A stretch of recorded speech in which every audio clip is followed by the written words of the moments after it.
کسی زمانے میں ایک گاؤں تھا جو اپنی سادگی اور امن و سکون کے لیے مشہور تھا۔ لیکن اس گاؤں میں 4 چور رہتے تھے جو اپنی چالاکی اور چوری کے انوکھے طریقوں کی وجہ سے بدنام تھے۔ ان کے نام کرمو، بلو، شیدا اور مٹھو تھے۔ یہ چاروں دوست نہایت ہوشیار اور مکار تھے، ہمیشہ مل کر چوریاں کرتے۔ ان کا اصول تھا کہ چوری کے بعد آپس میں مال برابر بانٹ لیا جائے، لیکن ہر ایک کے دل میں ایک دوسرے کو دھوکہ دینے کی نیت بھی چھپی رہتی تھی۔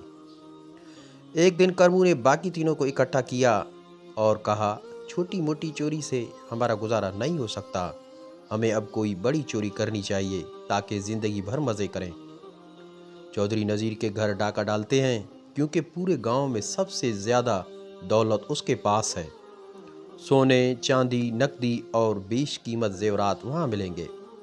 اگر ایک بار کامیاب ہو گئے تو ہمیں دوبارہ کبھی چوری کرنے کی ضرورت نہیں پڑے گی۔ شیدا اور مٹھو نے بھی اس منصوبے کی حمایت کی۔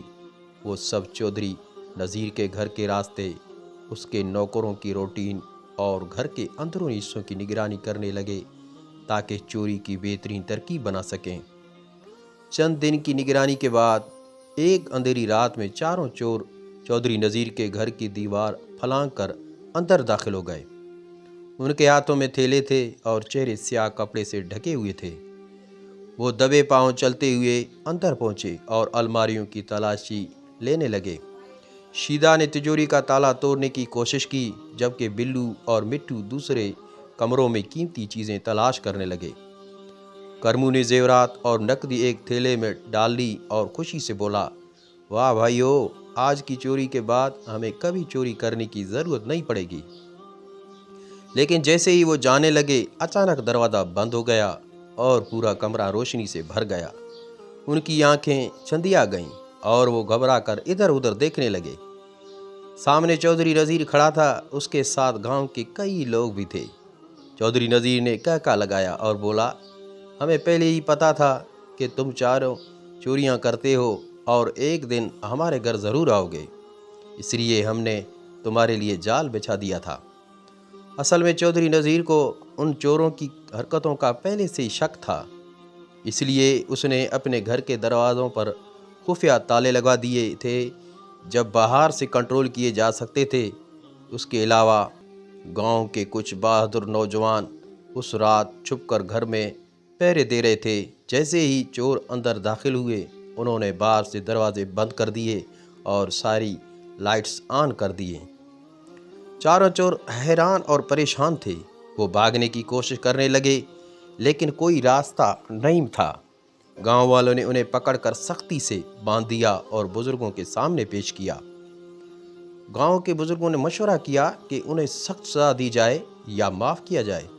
کچھ لوگوں نے کہا کہ انہیں قید کر دیا جائے، جبکہ کچھ نے کہا کہ انہیں گاؤں سے نکال دیا جائے۔